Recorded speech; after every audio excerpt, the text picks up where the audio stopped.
আৰু এইখন ফ্লাইটতে মানে আমি যাম।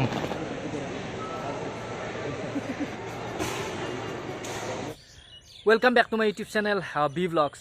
তো ফাইনেলি 14-15 দিন তামিলনাডু চেন্নাইত থাকি আজি যোৱা ৰাতি মানে 10:30-11টাত ঘৰ পালোঁ। সেইকাৰণে ৰাতি মানে ভিডিঅ'টো বনোৱা নহ'ল। যদিও মই ভিডিঅ'টো আজি বনাই আছোঁ, আপোনালোকে হয়তো চাই থাকিব অহাকালি বা পৰহি। তো কেনেকৈ আহিলোঁ তাৰ পৰা মানে ইমান ৰাতি গোটেই যাত্ৰাটো মানে অলপ বেয়া হৈ যাওঁ বাৰু।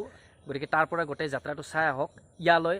তাৰপিছত কৈ আছোঁ বহুত ডাঙৰ মানে কিছুমান কথা, যিবিলাক কথা আপোনালোকৰ কাৰণে হওক বা মোৰ নিজৰ কাৰণে হওক এটা নতুন অভিজ্ঞতা আৰু আপোনালোকৰ কাৰণে হ'ব নিশ্চয়। কিছুমান মানে নজনা কথা জানিব পাৰিব আৰু গতিকে আগতে এইখিনি চাই আহক যাত্ৰাটো।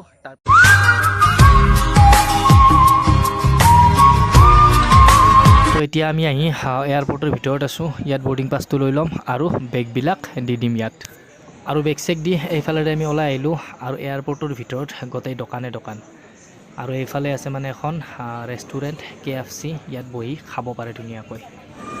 তো ফাইনেলি আমি আহি গ'লোঁ এয়াৰপৰ্ট। লাগেজ গোটেই মানে চেক কৰি, নিজৰো মানে চেক কৰি বেগ চেক এইফালে পঠাই দিয়া গ'ল। এতিয়া আমি আহিছোঁ এইফালে মানে 6 নম্বৰ কাউণ্টাৰত বহি আছোঁ আৰু এইফালে ফ্লাইটবিলাক ইয়াত আছে। আৰু এতিয়া চেন্নাই এয়াৰপৰ্টৰ এইফালে চশমা দোকান আৰু এইফালে চাৰ্ট পেণ্টৰ দোকান আৰু এইফালে চেণ্ডেল জোতাৰ দোকান। আৰু আমি ইয়াত এতিয়া লাইন পাতি আছোঁ। এইটো ৰাস্তাৰে যাম আমি আমাৰ ফ্লাইটত। আৰু আমি এতিয়া বৰ্ডিং পাছ লৈ ধুনীয়াকৈ যাই আছোঁ ফ্লাইটত উঠা এইটো ৰাস্তাৰে। আৰু এইখন ফ্লাইটতে মানে আমি যাম। এইফালেৰে গৈ আছোঁ এতিয়া আৰু একদম আমি দৰ্জাৰ মুখত আছোঁ। এইফালেৰে এতিয়া আমি সোমাম আৰু বহি ল'ম। कोविड संक्रमण के प्रसार को नियंत्रित करने के लिए आप আৰু আমি এতিয়া বহি ল'লোঁ। উইণ্ড' ছিট মোৰ নহয় বাৰু, তথাপিতো দেখাম আমাৰ যাত্ৰা এতিয়া আৰম্ভ হ'ল।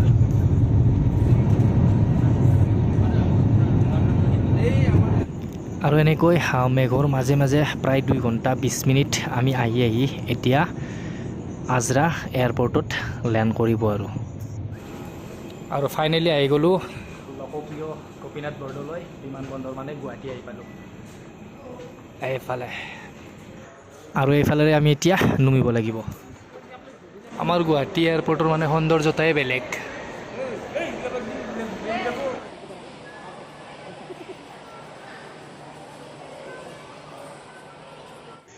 আৰু এইফালে এইটো প্ৰকাণ্ড ঘড়ী আৰু ইয়াত বাজি আছে 8:25।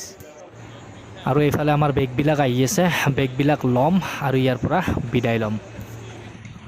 আৰু এনেকৈ আহি পালোঁ মই তামিলনাডু চেন্নাইৰ পৰা ঘৰ। আৰু এটা কথা কোৱাৰ কাৰণে মানে মই ভিডিঅ'টো প্ৰথমতে কৈছিলোঁ, চেন্নাই এপ'ল' হস্পিটেলত যোৱাৰ যিটো পদ্ধতি, যিটো মানে প্ৰচেছ, কেনেকৈ যাব লাগে, ক'ত থাকিব লাগে, গোটেইখিনি কথা থুলমূলকৈ মানে আপোনালোকক আজি ক'ম বুলি ভাবিছোঁ। কাৰণ বহুত এনেকুৱা মানুহ আছে যিয়ে মানে চেন্নাইত যোৱাৰ কাৰণে লগ বন্ধু বিচাৰি থাকে, যে এটা জানা মানুহক নিম, আগতে যোৱা মানুহক নিম, লাগিলে কিবা অলপ পইচা দিম, তেনেকুৱা মানে বিচাৰি থকা প্ৰায়ে গম পাওঁ। তো আপোনালোকে নিজেও যাব পাৰিব। একদম সহজ পদ্ধতি তাত যোৱাটো, আৰু কোনো ধৰণৰ জটিল কাম নহয়। আপোনালোকে এয়াৰপৰ্টৰ পৰা, আজৰা এয়াৰপৰ্টৰ পৰা হওক বা পল্টন বজাৰ ষ্টেচনৰ পৰা হওক, যিকোনো এখন ট্ৰেইন বা যিকোনো এখন ফ্লাইটত যোৱাৰ পিছত আপোনালোক চেন্নাইত লেণ্ড কৰিব। চেন্নাইৰ ট্ৰেইনত গ'লে ইগমোৰ ষ্টেচন নাইবা চেণ্ট্ৰেল ষ্টেচনত ৰাখি দিব, বা মানে ফ্লাইটত গ'লেতো এয়াৰপৰ্টতে ৰাখি দিব। তো তাৰ পৰা ওলাই আপোনালোকে ল'ব গ্ৰীমছ ৰোডৰ গাড়ী। গ্ৰীমছ ৰোডত এপ'ল' হস্পিটেল, গোটেইকেইখন মানে Apollo' heart centre, Apollo' main হস্পিটেলখন আছে, তাৰপিছত এপ'ল' চিলড্ৰেন হস্পিটেল আছে। গতিকে আপোনালোক তো ফ্লাইটৰ পৰা বা ট্ৰেইনৰ পৰা নুমিয়ে আপোনালোকে বাহিৰত অটোৱালাবিলাক পাই থাকিব। অটোৱালাই নিজে মাতি থাকিব। অটোৱালাবিলাকক আপোনালোকে ক'ব যে গ্ৰীমছ ৰোড যাম, গ্ৰীমছ ৰোড নেয়াৰ BSNL অফিচ বুলিও ক'ব পাৰে, বা অপজিট এপ'ল' হাৰ্ট চেণ্টাৰ বুলিও ক'ব পাৰে, বঙালী বাজাৰ বুলি ক'ব, যে গ্ৰীমছ ৰোড বঙালী বাজাৰ নেয়াৰ এপ'ল' হাৰ্ট চেণ্টাৰ। তাৰপিছত আপোনালোক ধুনীয়াকৈ বঙালী বাজাৰত অটোৱালাখনে থৈ আহিব, মাত্ৰ 150 টকা ভাড়া। তো তাৰপিছত তাত এনি টাইম মানে ৰুম পায় এভেইলেবল। গোটেই বিল্ডিংবিলাক মানে ৰুম ভাড়াৰ কাৰণে ৰাখিছে, লজ হওক হোটেল হওক। তাত 600-700 টকা বা 500 টকাটো ধুনীয়া ৰুম একদম মানে পাই যাব। মানে একদিনত 500 বা 600 টকা ল'ব, আৰু তাত গোটেইখিনি বস্তু দিয়ে। একদম মানে ডেক্সি, লহৰা, একদম নলবৰীয়া ভাষাত কৈছোঁ, কেৰাহী, লহৰা, কৰচ, যিখিনি বস্তু ৰন্ধাৰ কাৰণে সা সঁজুলি গোটেইখিনি দি দিয়ে। আনকি মানে আলু পেষ্ট চেলাৱাৰ কাৰণে চুৰিও দি দিয়ে তেখেতসকলে। আৰু গেছটো ফ্ৰী, কাৰেণ্ট ফ্ৰী তাত। গতিকে 500 টকাত এটা ৰাতি 500 টকাত 24 ঘণ্টা গোটেইখিনি বস্তু দি দিয়ে। কেৱল আলু দালি চাউল যিখিনি আপুনি বনাই সিজাই খাব সেইখিনি কিনি নিব লাগে, বাকী তাত বনোৱা সা সঁজুলি তেখেতসকলে দি দিয়ে।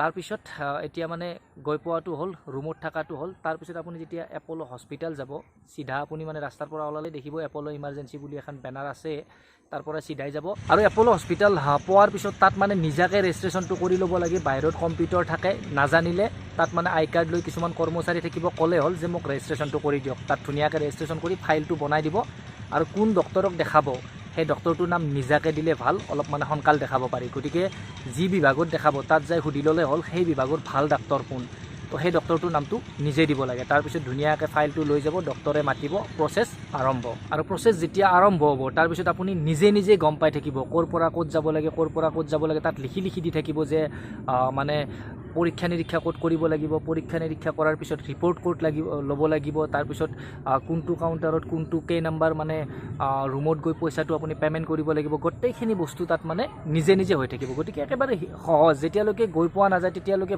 ভাবা যায় যে একদম মানে বেলেগ ৰাজ্য এখনত গৈ, তামিলনাডুত গৈ তাত এপ'ল' হস্পিটেলত গৈ মই ৰোগী কেনেকৈ দেখাম বা নিজৰ পৰীক্ষা নিৰীক্ষা কেনেকৈ কৰিম, কেনেকৈ দেখাম। গতিকে যেতিয়া আপুনি গৈ পাব তেতিয়া গম পাব যে একদম সহজ।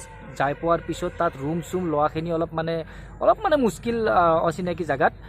গাড়ীৰ পৰা গৈ কোন ঠাইত থাকিম, এপ'ল' হস্পিটেলৰ ওচৰৰ ঠাইখিনিৰ নাম কি, সেইখিনিয়ে মানে অলপ প্ৰব্লেম। তাৰপিছত ৰুম লোৱাৰ পিছত যেতিয়া আপুনি হস্পিটেল পাব নিজে নিজে আপোনাৰ কাম ধুনীয়াকৈ হৈ থাকিব।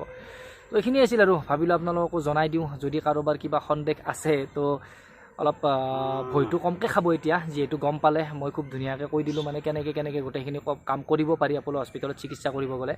তো ভিডিঅ'টো চাই যদি ভাল পালে লাইক এটা কৰি দিব, আৰু যদি চেনেলটোত নতুনকৈ আহিছে তেন্তে প্লিজ চেনেলটো ছাবস্ক্ৰাইব কৰি ল'ব। তো লগ পাই আছোঁ এটা নেক্সট খুব ধুনীয়া ব্লগৰ সৈতে।